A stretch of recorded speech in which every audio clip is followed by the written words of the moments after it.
Hello students, welcome back to my channel. This is Sonia Jain. तो बेटा आज हम करेंगे डीओई से आई हुई वर्कशीट नंबर 20 क्लास 6 के लिए। सब्जेक्ट सोशल साइंस है। सोशल साइंस में पढ़ेंगे आवर पास्ट वन और डेट है इसकी बेटा 7 दिसंबर मंडे। तो बेटा वर्कशीट स्टार्ट करने से पहले अगर आपने मेरे चैनल को सब्सक्राइब नहीं किया है तो जल्दी से चैनल को सब्सक्राइब कर दीजिए, बेल आइकन को प्रेस कर दीजिए ताकि जब भी मैं नेक्स्ट वीडियो अपलोड करूँ तो उसका नोटिफिकेशन आप लोगों को मिल जाए। तो चलिए वर्कशीट स्टार्ट करते हैं। आज का टॉपिक है chapter 7 new question and ideas में हम पढ़ेंगे उपनिषद कि उपनिषद क्या होता है। देखिए जैसे यहाँ पर एक पिक्चर देख रहे होंगे आप लोग। इस पिक्चर में ये जो संत बैठे हैं या साधु जी बैठे हुए हैं, इनके आसपास कुछ शिष्य बैठे हैं। तो ये मतलब ये गुरु हैं, ठीक है। गुरु हैं जो अपने शिष्यों के साथ बैठे हैं और उनके बीच में कुछ कन्वर्सेशन चल रही है, ठीक है। तो इसी से रिलेटेड हम उपनिषद के बारे में पढ़ेंगे कि उपनिषद होता क्या है, ठीक है। Upanishad literally means approaching and sitting near, and the text contain conversation between teachers and student.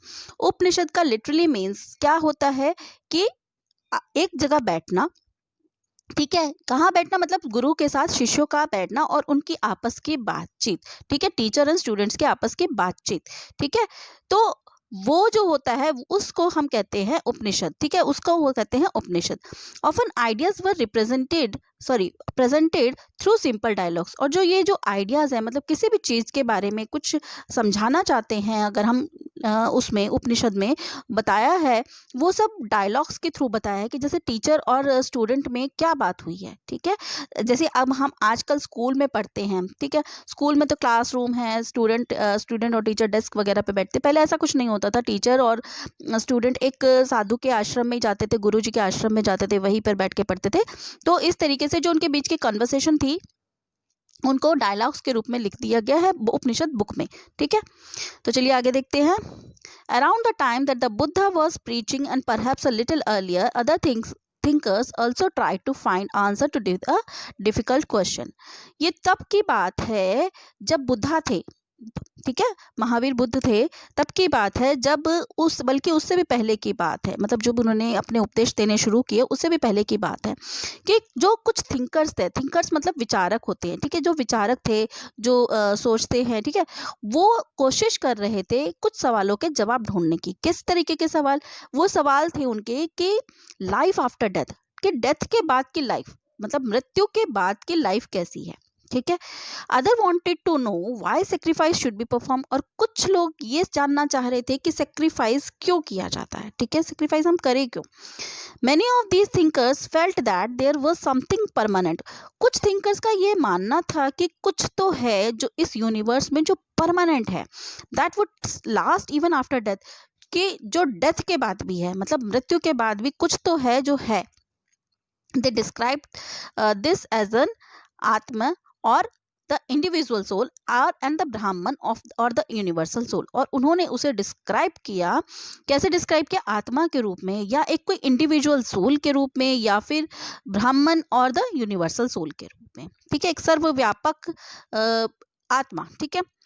They believe that ultimately both Atman and the ब्राह्मण वर वन। उन्हें लास्ट में उन्होंने ये बिलीव था, उनका मतलब ये विश्वास सिद्ध हुआ कि आत्मा और ब्राह्मण एक ही थे। मोस्ट उपनिषदिक थिंकर्स वर मैन। ज़्यादातर उपनिषदिक जो थे वो मैन थे, आदमी थे। स्पेशली ब्राह्मण्स एंड राजास, ज़्यादा जो थे वो आदमी थे। और वो कौन थे? ब्राह्मण्स थे और राजास थे। Occasionally there is a mention of women thinkers. कुछ ऐसी थी, मतलब बहुत कम ही चांस था कि जिसमें विमेन थिंकर्स भी थी, मतलब विचारक जो थी वो औरतें बहुत कम थी। जिसमें से एक थी गार्गी, ठीक है, who was famous for her learning and participated in debates held in the royal court. अब गार्गी जो थी वो बहुत फेमस थी क्योंकि वो जो जितने भी रॉयल कोर्ट्स होते थे, दरबार होते थे, शाही दरबार होते थे, जितनी भी डिबेट्स होती थी उसमें पार्टिसिपेट करती थी, ठीक है। Poor people rarely took part in this discussion. जो गरीब लोग होते थे वो बहुत ही रेयरली, मतलब कभी कभार जैसे कह सकते हैं, इन डिस्कशन में पार्टिसिपेट करते थे। We may find some expectations too. और कुछ एक्सपेक्टेशंस भी थी, मतलब ऐसा नहीं है कि बिल्कुल जो गरीब लोग हैं वो बिल्कुल ही पार्टिसिपेट नहीं करते थे। एक मतलब कुछ एक्सपेक्टेशंस है कि कुछ है, गरीब लोग भी, पुअर पीपल भी थे जिन्होंने इन डिस्कशंस में पार्टिसिपेट किया। मतलब ये जो इनके आपस की बातें होती थी, विचारों की बातें होती थी, उपदेशों की बातें जो होती थी कि मतलब डेथ के बाद की लाइफ क्या है, ये सब चीज़ों के बारे में कुछ एक्सपेक्टेशन, मतलब कुछ थे लोग जो गरीब भी थे लेकिन इनमें पार्टिसिपेट किया था। ठीक है, अब क्वेश्चंस करते हैं। फर्स्ट क्वेश्चन है, what is the meaning of the word Upanishad? Upanishad का मीनिंग क्या है? तो बेटा ये तो इसका यहाँ पर पूरा लिखा हुआ है। Upanishad literally means approaching and sitting near and the text contain conversation between teachers and student, often ideas were represented through simple dialogues. तो ये जो हमारा है ये फर्स्ट का आंसर है। ठीक है, तो इसको हम एज इट इज लिख देंगे। ठीक है, ये फर्स्ट का आंसर हो जाएगा। सेकंड क्वेश्चन है, what answer did Upanishadic thinkers want to find?